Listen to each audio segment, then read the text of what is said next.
महा हँडलूमच्या ठिकाणी आणि तिथे ते आपल्या लूमवर जे बसतात आणि मग त्याच्यामध्ये आपल्या स्वतःच्या हाताने जे जसं विणकर आपलं काम करत असतो त्याप्रमाणेच एक संधी त्याने आपल्याला दिलेली आहे आणि विणकरांचं जे काम आहे ते प्रत्यक्षामध्ये आजमावण्याचं आणि त्याचा एक प्रत्यय घडण्याचं काम या निमित्ताने ही संधी आपल्याला देते आणि त्याचा प्रत्यय मी सुद्धा घेतला। मी असं म्हणेन की मी सुद्धा आता नव्याने जॉईन झालेले आहे जॉईंट सेक्रेटरी टेक्स्टाईल म्हणून नवी दिल्लीला आणि तिथे विणकरांचं जे काही काम आहे त्याच्यासाठी आपण विविध उपाययोजना करतो।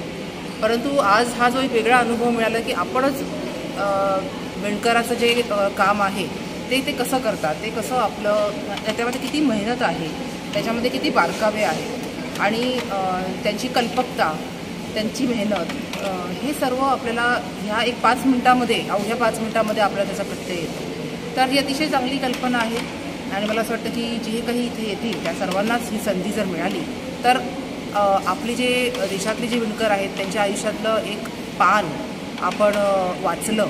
असं म्हणायला हरकत नाही आणि आपण सुद्धा मग त्यांच्याबद्दल आपण संवेदनशीलता आपली नेहमीच जागी राहील, ताजी राहील आणि त्यांच्यासाठी जे काही आपल्याला करता येईल त्या पद्धतीने आपण नक्कीच आपल्या विणकरांकडे आपला पाहण्याचा जो दृष्टिकोन आहे तो देखील नक्कीच ह्याच्यामुळे बदलेल। म्हणून मी महा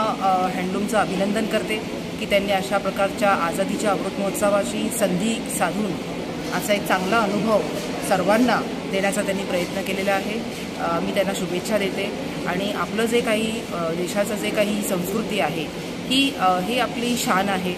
ही आपली पहचान आहे आणि ती नेहमीच आपण जिवंत ठेवू, प्रत्येकजण जिवंत ठेवू अशा प्रकारे आपण ह्या अमृत महोत्सवाच्या निमित्ताने जर संकल्प केला तर नक्कीच ही जी संस्कृती आहे आणि ही जी विणकरांची जो समुदाय आहे जो हळूहळू कमी होत चाललेला आहे त्या विणकरांच्या समुदायाला देखील फार मोठी चेतना, फार मोठी प्रेरणा ही आपल्या सर्वांकडून मिळू शकेल। म्हणून पुन्हा एकदा महा हँडलूमचं मी अभिनंदन करते आणि त्यांच्या भावी प्रवासासाठी मी शुभेच्छा देते। धन्यवाद।